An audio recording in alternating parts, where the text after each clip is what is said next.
Hi, Protect Our Neighborhoods was formed in 2012. We were formed as a reaction to a disturbing new commercial use, one that was quietly insinuating itself into Palm Springs' well-established single-family neighborhoods. That is the short-term vacation rental. Protect Our Neighborhoods was formed in response to the negative impact these short-term vacation rentals had on the residents of Palm Springs. It's important to understand how we got to where we are today, and the first step is looking at our zoning code. Because the zoning code should have been our first line of defense. It should have protected us from this commercial use. Palm Springs, like most cities, has its own zoning code. It's available on the city's website if you'd like to read it. The zoning code is a set of rules designed to make our city work for everyone. It tells us what type of use is allowed from one area of the city to the next. Our zoning code gets direction from our general plan, and the general plan is like our Constitution. It sets out overarching principles meant to guide our city leaders. Our general plan for the city of Palm Springs instructs us in goal HS 1.8 to, and I'll quote, protect established single-family residential neighborhoods from the transition, intensification, and encroachment of uses that detract and or change the character of the neighborhood, end quote. Let's look into the zoning code for single-family residential areas, also known as R1 zones. And as you would imagine, that is where the bulk of short-term vacation rentals are located. So what does it say? In R1 single-family zone, the code gives us a list of exactly what is permitted. The first permitted use on the list is permanent single-family residence. Of course, the vast majority of rooftops in an R1 zone are indeed single-family residences. But what exactly does residence mean? According to the definition section of the zoning code, residence means, quote, a building used, designed, or intended to be used as a home or dwelling for one family, end quote. So the first main permitted use is permanent single-family residence. The second permitted use is accessory structures, and this includes things like sheds and casitas. The third permitted use is home occupation, and this is a very special category. It comes with its own separate chapter in our zoning code. You are allowed to run a business out of your home as long as you meet 14 requirements. The most significant requirements are that you can only work inside of your home, and you can't let your business take over the whole house. As a matter of fact, the code tells you can only use up to 200 square feet of the inside of your home for your home business. The code explicitly states you cannot work out of your garage, casita, or anywhere in your yard. Only you and one other of the home's residents can work at your home occupation. You cannot advertise that you work out of your home. And this is very important. The code tells us that in operating your home occupation, you cannot make any noises that can be heard from outside of your home. If you have any vehicles required by your home business, you have to provide extra parking on site. And in running your home business, you cannot generate any additional car or foot traffic in your neighborhood. This special zoning code section tells us you cannot sell products or meet clients in your home. And it tells you cannot put up any signage outside of your house. I know that's a lot, but it's important to understand how the zoning code takes special care in allowing a commercial use in a residential zone. The zoning code goes out of its way to make sure your home business is invisible to your neighborhood. All of these restrictions are to protect our neighborhoods as instructed by the general plan. So, we have 3 permitted uses so far. Number 1, permanent single-family residences. Number 2, accessory buildings. Number 3, home occupations with all of the restrictions that are applied. Now the code adds 3 more uses that are not common. 4, small daycare. 5, horses, but only in neighborhoods that are zoned for horses. And number 6, manufactured single-family houses. So those are the 6 permitted uses in our zoning code under R1 single-family residential. The zoning code tells us you can add a similar use to the zone, but first you have to meet this important standard. The similar use you are proposing cannot be, quote, more obnoxious or detrimental to other uses permitted in that zone, end quote. So any similar use that is considered must be reviewed by the Planning Commission, and that means it must go through a full review process. It must be publicly noticed, there must be public hearings, there must be research and a collection of facts, and the Planning Commission must deliberate. And any approval is subject to an appeal. So now that we've outlined which uses are allowed in R1 single-family residential zones, we must now ask, where do short-term vacation rentals fit? Well, first, short-term vacation rentals cannot be considered a similar use, since they don't pass the not more obnoxious or detrimental test. In addition, they would have had to have gone through the Planning Commission's full review process, which they did not. Second, they can't be recognized under the home occupation category. Short-term vacation rentals use 100% of a house. They utilize the inside of the house and they utilize the outside of the house. Short-term vacation rentals advertise, they add traffic and parking to a neighborhood, and we know that they make noise that can be heard from outside of the house. If they were permitted as a home occupation, they would have to be shut down. Short-term vacation rentals just cannot meet the requirements. Third, short-term vacation rentals do not occur in accessory buildings, so they can't be included in that category.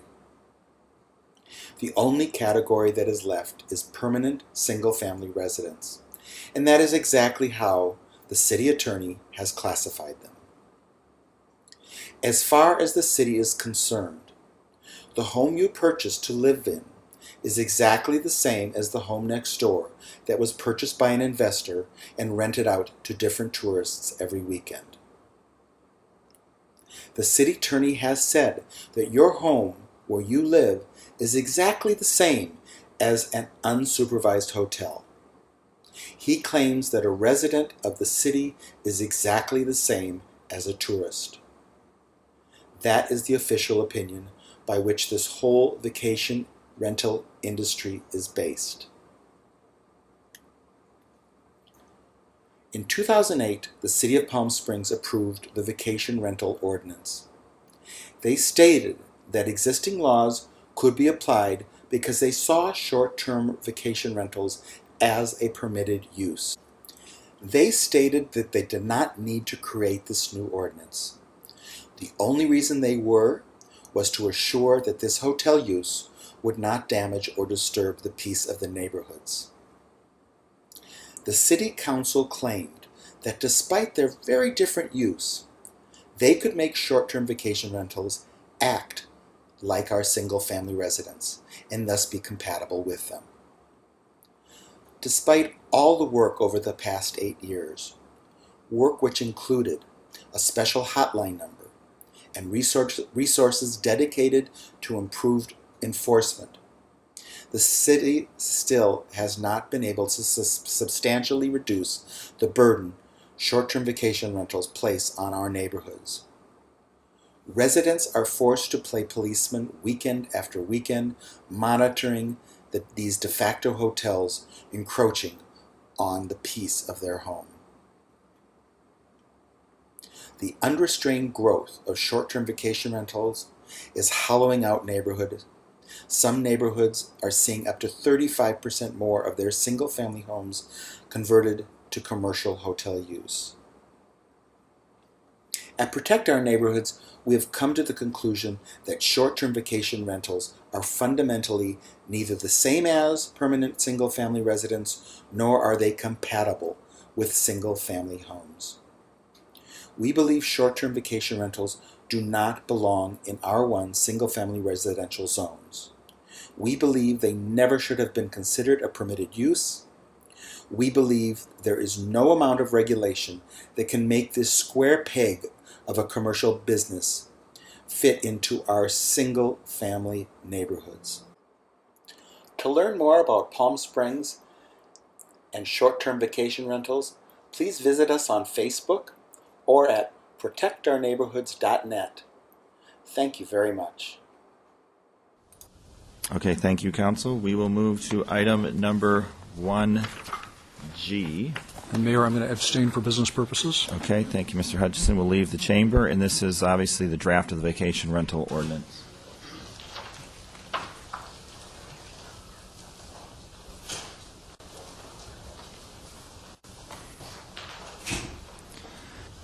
Item number 1G, public meeting, consider the draft vacation rental ordinance. Staff report, please. Mr. Mayor, this is the draft of a vacation rental unit ordinance. This has been the subject of a number of discussions with stakeholders, O&I, and the number of the businesses that operate rentals. We do look at the rental use as being a use that is permitted under the code in regard to short-term rentals or vacation rental uses. Nevertheless, we have proposed a general regulatory program that has been described for you in the staff report. We're prepared to answer any questions that you have about it. But Mr. City Attorney, if you would, there were some comments tonight about, well, we've already got ordinances in place that address noise issues, that address all of these issues, so why do we need an ordinance specifically for vacation rentals? Could you address that for us, please? The primary issue that we have is that, and I think as some of the residents have pointed out, is we do have somewhat of a unique creature in the vacation rental, and we certainly have something that's even beyond that when we deal with the event house. These are uses that one can question whether or not it's really appropriate within a residential or single-family neighborhood. In recognition of the fact that these are uses that we are trying to figure out how to make them compatible and work with neighboring properties, there was a need to try and make sure that we were identifying an appropriate standard of conduct that we expected from those people who would be renting these and occupying the units. We have experience with a great deal of noise problems from vacation rentals and from the event houses. And the idea here was to try and assure the neighboring residents that we were adopting regulations that were going to address those issues, and we were going to try and be responsive to those issues. So we focused on noise concerns, we focused on loudspeakers, we focused on certain kinds of activities to help ensure that we are addressing them and trying to deal with those particular problem areas. So both ordinances would exist at the same time? Correct. So you would have, you could take action against the renter for violating our codes, or you could take action against the owner for violating our codes in terms of the vacation rental. Correct. So we've got twice as much power here to help try to control this situation. Well, we are in fact taking, the ordinance also puts a particular burden and responsibility on owners and are requiring owners to essentially ratchet up their concerns and understanding as to their responsibilities as property owners within single-family neighborhoods. We are also encouraging owners to work with rental companies because we believe that working with rental companies will help ensure that there's a higher level of compliance with the code requirements, and to ensure that people are properly registering their property and paying their TOT. Mayor Pro Tem Folk. Thank you, Mr. Mayor. Before I start my questions, I want to go back to the city attorney and ask if you could explain, because I heard some of that in some of the public comments about what does it mean, what role does the city have in someone's ability to rent their private property?